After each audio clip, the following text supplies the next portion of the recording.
మళ్ళీ స్టార్టా? ఓకే, అందరికీ రక్షాబంధన్ శుభాకాంక్షలు. సో ఇవాళ కొద్దిగా డిఫరెంట్గా ఉన్నాయి ఇక చొక్కాలు. ఆయన ఏటో గోవా పోయినప్పుడు తెచ్చుకున్నట్టుండదు పూల పూల చొక్కా. పూల పూల చొక్కా. నేను ఆ చొక్కాకు నిరసనగా నేను నల్ల చొక్కా వేసుకున్నా. సుదర్శన్ గారి చొక్కా అది. సరే, ఏదేమైనప్పటికీ అందరికీ నమస్కారం, రక్షాబంధన్ శుభాకాంక్షలు. సో మొత్తానికి నిన్న సర్దార్ సర్వాయి పాపన్న జయంతి వేడుకలు అంగరంగ వైభవంగా తెలంగాణ రాష్ట్రంలో ఊరు వాడ అంతటా జరుపుకున్నారు. బీసీలంతా ఐక్యంగా సర్వాయి పాపన్న పోరాటాన్ని స్మరించుకుంటూ ఆ దిశగా మనమంతా ముందుకు పోవాలని చెప్పి నిన్న ఎక్కడికక్కడ సభల్లో మాట్లాడుకున్నారు. నిన్న నేను కూడా ఆలేరు నియోజకవర్గం గుండాలలో జరిగినటువంటి ఈసారబ్ యాదగిరి నిర్వహించినటువంటి సభలో పాల్గొనడం జరిగింది. అలాగే ఆ కార్యక్రమానికి బీర్ల ఐలయ్య గారు విప్పు, అలాగే బూర్ నర్సయ్య గౌడ్ గారు, మరికొంతమంది పెద్దలు ఆ కార్యక్రమానికి హాజరు కావడం జరిగింది. అక్కడ విగ్రహావిష్కరణ కూడా జరిగింది.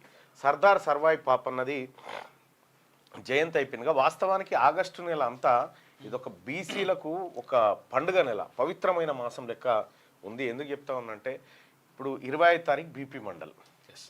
బీపీ మండల్ మీ అందరికీ తెలుసు.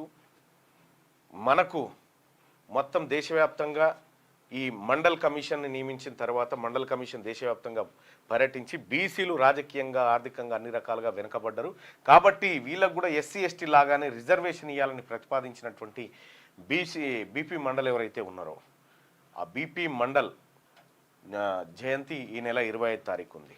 అయితే ఆయన జయంతి రోజు బీపీ మండల్ మనవడు సూరజ్ మండల్ మన స్టూడియోకి వస్తూ ఉన్నాడు మార్నింగ్ న్యూస్కి. ఆయన మనవడు ఆ రోజు హైదరాబాద్ పర్యటనకు వస్తూ ఉన్నాడు.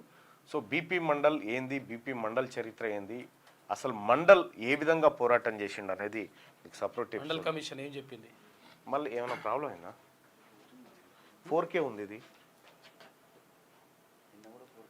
లేదు 1080 పెట్టు కొంచెం. కొద్దిగా ఏదో చిన్న డిస్టర్బెన్స్ ఉంది, ఒక్క నిమిషం.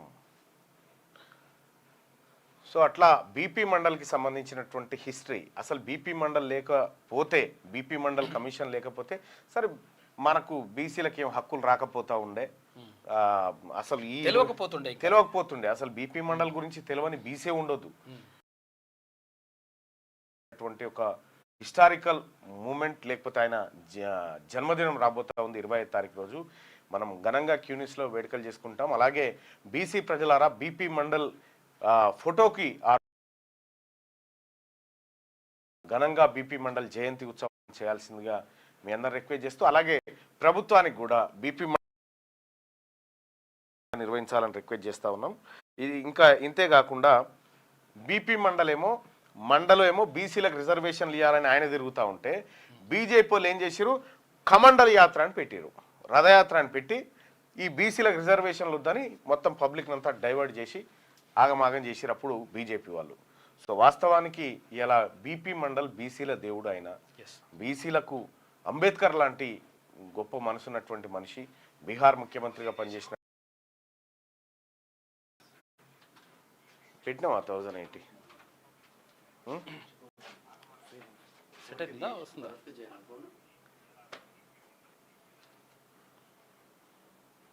హలో, కాదు ఇది 4K తీసేసినట్టు వస్తుందనా? రికార్డింగ్ పెట్టొద్దు అంటుండు.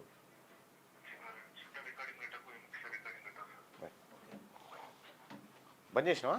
ఓకేనా ఇప్పుడు? రైట్. సారీ, టెక్నికల్గా ప్రాబ్లం చిన్నగా. రాజశేఖర్ ఓకే.